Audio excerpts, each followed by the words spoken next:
আসসালামু আলাইকুম ওয়া রাহমাতুল্লাহ। সম্মানিত যারা আমার লাইভ দেখতেছেন, আপনাদেরকে আশিফা রূপে সেন্টারের পক্ষ থেকে আন্তরিকভাবে মোবারকবাদ জানাই। আসলে আমাদের ফেসটা কি এটা সবাই জানেন, এটা রূপায়া চিকিৎসা। আজকে আমরা একটা ইন্টারেস্টিং বিষয় নিয়ে আলোচনা করব। 1 মিনিট।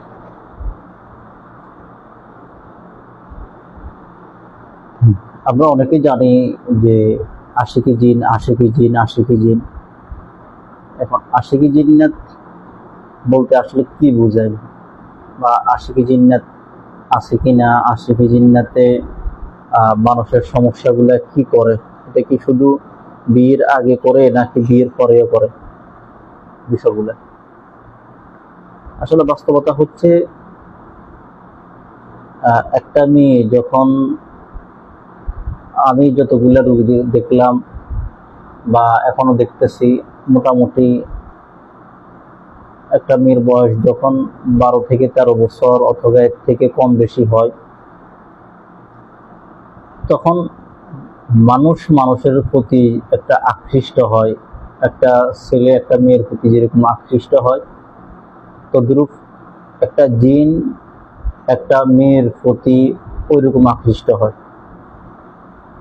1 দিন 2 দিন 3 দিন 4 দিন হইতে হইতে হইতে হইতে এক সময় ওই জিনটা ওই মেয়েটার পিছনে এমন হিসাবে আপনার কাজ করে, ব্ল্যাক ম্যাজিক করা, অন্য বিষয়গুলো, উদ্দেশ্য মেয়েটারে তার পছন্দ হয়েছে, মেয়েটারে সে পছন্দ করে এবং মেয়েটারে নিয়ে যাবে অথবা বিবাহ করবে।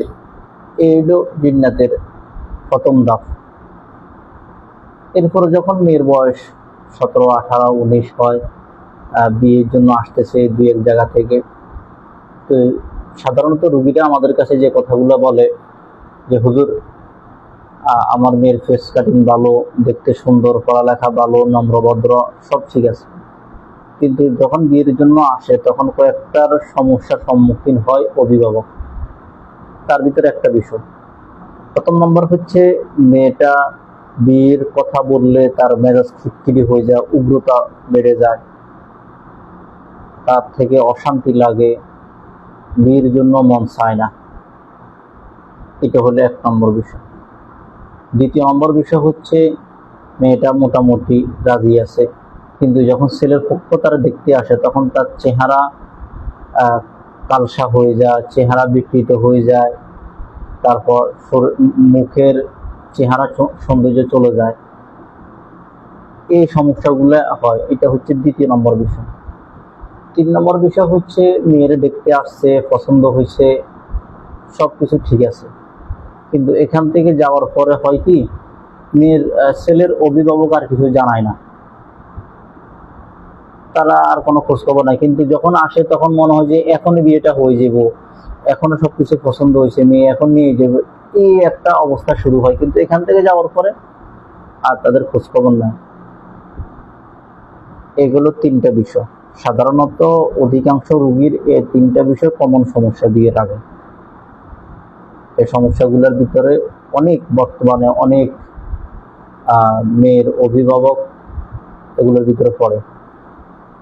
এরপর আসেন, যখন আল্লাহর হুকুম বিয়ে হয়, বিয়ে হওয়ার পরে ফার্স্ট আশিকি জিন্নাতের বড় শত্রু ওই মেয়ের হাজবেন্ড, ওই মেয়ের জামাই।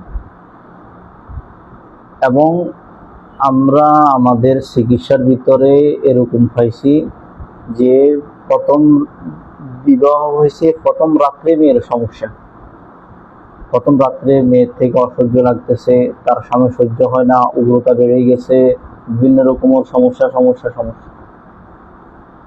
এখন যারা সচেতন না, তারা মনে করে যে মেয়ের মেন্টালি সমস্যা আছে, মাথায় প্রবলেম আছে।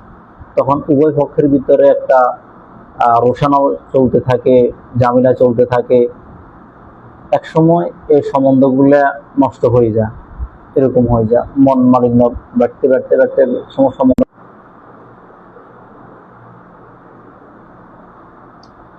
এরপরে আসেন আমার ওই যে লাইভে সমস্যা হইতেছে।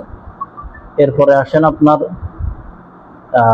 যদি ওই সময় সমস্যাটা না হয়, তখন মেয়ে সংসার করতেছে, স্বামী স্ত্রী উভয়জনের ভিতরে ঠিক আছে আলহামদুলিল্লাহ, কিন্তু কিছুদিন যাইতে না যাইতে মেয়েটা তার হাজবেন্ডকে দেখতে পারে না। তাদের ভিতরে মন মালিন্য, খিটখিটি মেজাজ, হাজবেন্ড ভালো কথা বললে সহ্য হয় না, মেয়ে একা থাকতে মন চায়। তারপর তার থেকে সবসময় শ্বশুরবাড়ি অশান্তি লাগে, শ্বশুরবাড়িতে গেলে অসুস্থ হয়ে যায়। এই বিষয়গুলো অনেক রকমের প্রবলেম ফেস করতে হয়। কিন্তু যারা মোটামুটি একটা ধারণা থাকে এই সম্বন্ধে, তারা তো হ্যাঁ মেয়েটার এই সমস্যা আছে। আর যারা ধারণা থাকে না, তারা বলে মেয়েটার কোনো কারোর সাথে বিয়ের আগে পরকীয়া ছিল এই জন্য এগুলো করতেছে, অথবা মেয়েটার মানসিক সমস্যা আছে এই জন্য করতেছে। এইভাবে আরো বিভিন্ন অপবাদ দিতে থাকে। আমি আমার এই চিকিৎসার জগতে মোটামুটি যেটুকু সময় কাটাইছি, এর ভিতরে উল্লেখযোগ্য কয়েকটা ঘটনা আমার এখনো স্পষ্ট মনে আছে। এর ভিতরে একটা ঘটনা হচ্ছে, স্বামী স্ত্রী সম্পর্ক খুব ভালো যাইতেছে, হুট করে একটা সমস্যা তাদের ভিতরে দেখা দিছে। তারা একে অপরকে দেখতে পারে না, মন মালিন্য বাড়তে লম্বা সময় তাদের ভিতরে সমস্যাগুলো চলতেছে। এক পর্যায়ে সিদ্ধান্ত হয়েছে আগামীকালকে তারা ডিভোর্স চলে যাবে। একটা বৈঠক হয়েছে, আগামীকালকে তাদের ভিতরে ডিভোর্স হয়ে যাবে। ডিভোর্সের সিদ্ধান্ত হয়ে গেছে। ডিভোর্সের সিদ্ধান্তর পরে আল্লাহর হুকুম ঘটনাক্রমে ওই রাত্রে যে জিন্নাতটা এই সমস্যাগুলো করতেছে, তাদের ভিতরে ব্ল্যাক ম্যাজিক করতেছে, তাদের ভিতরে সমস্যাগুলো করতেছে, ওই জিন্নাতটা ওই দিন রাত্রে, ডিভোর্সের আগের দিন রাত্রে মেয়েটারা আসি বলতেছে তার শরীরে, তার হাজবেন্ডকে বলতেছে যে তোদের ভিতরে তোর সম্বন্ধ শেষ করে দিছে, নষ্ট করে দিছে, তোরা এখন কি করবে, কালকে তোদের ডিভোর্স হয়ে যাবো, আমি এটা পছন্দ করি, এটা নিয়ে যাবো। তখন মোটামুটি তার মাথার ভিতরে একটা আসছে যে আমার স্ত্রী এই অবস্থা। পরবর্তীতে যে কোনো মারিফত আমার কাছে আসছে, তখন আমি ওই জিন্নাটারে রুকাইয়ের মাধ্যমে নিয়ে আসি, জিজ্ঞেস করছি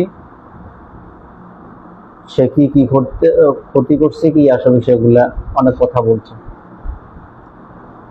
এই আশিকি জিন্নাত আসলে কত ভয়ঙ্কর, মারাত্মক, যাদের ফ্যামিলির ভিতরে সমস্যাগুলো আছে শুধুমাত্র তারা জানে। এই জন্য সবসময় এই জিনিসটা খেয়াল রাখবেন যে আমাদের স্বামী স্ত্রীর ভিতরে ঠিক আছে, কিন্তু হুট করে ঝগড়াঝাটি কেন হইতেছে, এটা খুব খেয়াল রাখি, তারপর সিদ্ধান্ত নেবেন।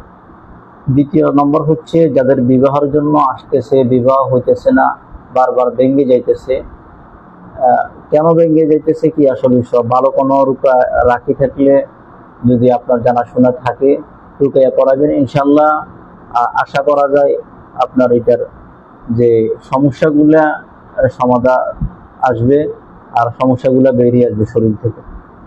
এর প্রতিকার কি করতে হবে ইনশাল্লাহ আগামী আরেক ভিডিওর ভিতরে আলোচনা করব। আসসালামু আলাইকুম ওয়া রাহমাতুল্লাহ।